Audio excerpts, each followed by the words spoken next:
Hello, and welcome back to another end of year discussion for 2021. This time, it's all about gaming investments.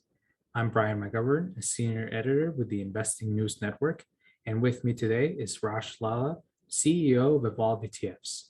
Raj, thank you so much. Thanks for having me. Let me ask you by comparing 2020 to 2021. During 2020, there was an increased amount of spending in gaming alongside an interest in investments in the market. How would you compare the two? I mean, 2020 was definitely explosive. Obviously we all got vaulted into a work from home, stay at home environment. And so the amount of time or engagement spent on e-gaming increased by about 35%. And this year is about another 30%. So you're definitely seeing this pattern of growth as it relates to the overall engagement. I mean, today we have about 3 billion people in the world that are considered gamers. That's almost 40% of the population that's spending 6 hours or more per week gaming. So the engagement's there, and to your point, the hardware has improved, the game experience has improved, the game publishers have developed very sophisticated revenue streams for themselves. I often say when I'm talking to people about the gaming industry, think back like 10 years ago, if you got interested in a game, you went to the store, you bought the cartridge or the disc, you brought it home, you plugged it in to your console and away you went. But that's where the revenue stream would stop for the game publisher. In today's world, you download the game for free oftentimes. You have a freemium model where you pay to unlock levels, boosters, weapons. You have an enormous amount of engagement of people watching other people compete in esports or other games. So you have media rights like ESPN, TSN, you have advertising revenue. So these companies, from an investment perspective, many of them have developed a very comprehensive ecosystem of revenues for themselves. And that's why we find the space so exciting. Okay, then. Tell me about your view of the performance of the market. How did you feel about the health of the investment market for gaming throughout 2021? I think that there's been two primary challenges for the e-gaming market this year. One is the China crackdown on gaming, the amount of time that minors can spend on e-gaming, and also the restrictions of releasing of certain titles as well. So that definitely has had a negative impact, even though I would say it's somewhat overblown, because if you take a closer look at some of the company's revenues, a very small portion for a number of these game publishers is generated from that population under the age of 12 in China. So that, I think, has been a bit overblown, but it's definitely been a headwind for the industry. The other one has been the perception that our world is reopening. And so the amount of time being spent e-gaming or gaming is going to reduce significantly. And what I would say is, I think that's true as it relates to console gaming or PC gaming, but not true as it relates to our smartphone. And there's 200 million consoles in the world, and there's 4 billion smartphones in our world. So if you're a game publisher, you're going to focus in on that market. And in today's world, the smartphone makes up about 50% of the delivery of gaming in terms of overall revenue. And we think that over the next few years, that's going to grow to about 75%, because the one thing that you never leave home without is your phone, whether you're going to work or whether you're traveling.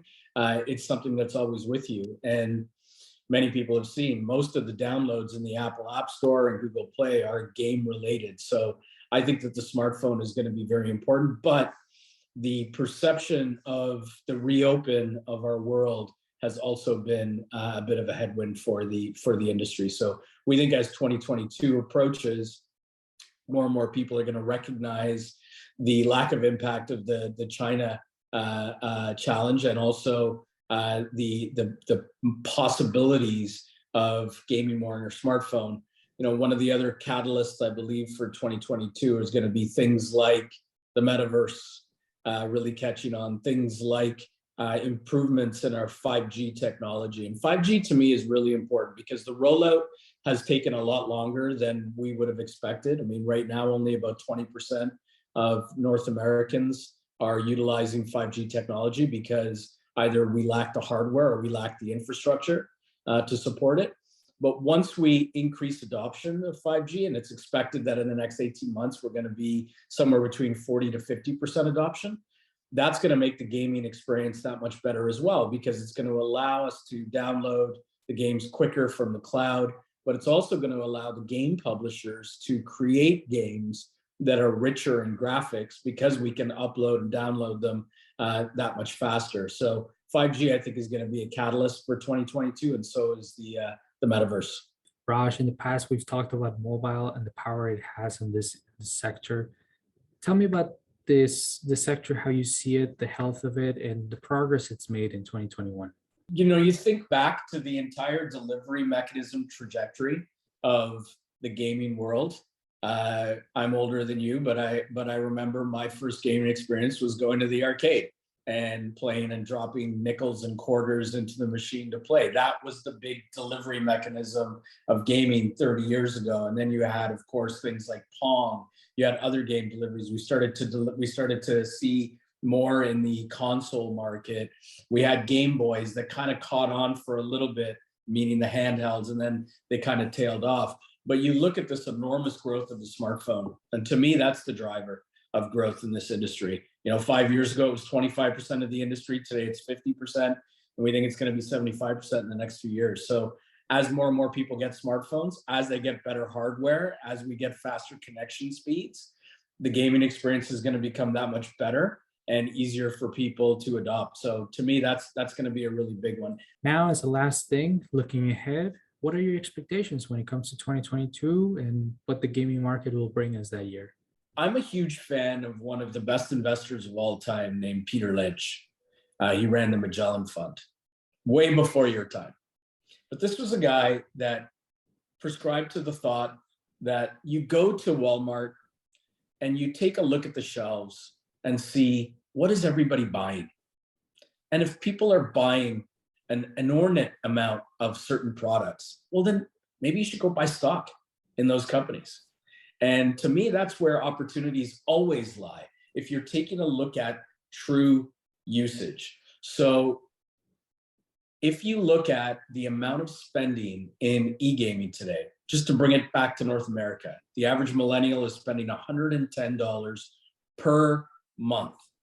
We've had many older advisors looking at our product, our e-gaming fund, said, I'm buying it. And you know why I'm buying it? Because I see how much money my kid is spending on my credit card every month. So clearly there's an investment opportunity into these companies. It's the same type of thing. If you fast forward, 25 years later to that type of philosophy, take a look at where people are spending their money today. And that is areas where you should consider investing in the companies that are producing that product or service. So when I look at e-gaming, it completely fits that bill. When you look at the companies like Roblox and some of the others, EA, Activision, Blizzard, you know how much spending, you know how much engagement there is. Those are really interesting areas to be investing in. And it's only going to get better because these companies are spending a lot on development of their games and also starting to get more and more involved in some of the hardware development as well. Again, tying it back to the metaverse, I think that that's going to be a really big driver. I think 5G adoption is going to be a big driver of growth because it's going to improve the overall experience. And again, the smartphone is going to be a big driver as well. Those, to me, 2022 are going to be things to look for and reasons to be excited about the industry. We'll have to leave it there. Thank you so much, Raj. I really appreciate your time today. No problem. Thanks for yours. I want to thank you as well for watching this video. Now, don't forget to like and subscribe to our YouTube channel so you can watch even more expert interviews. For the Investing News Network, I am Brian McGovern, and we'll see you next time.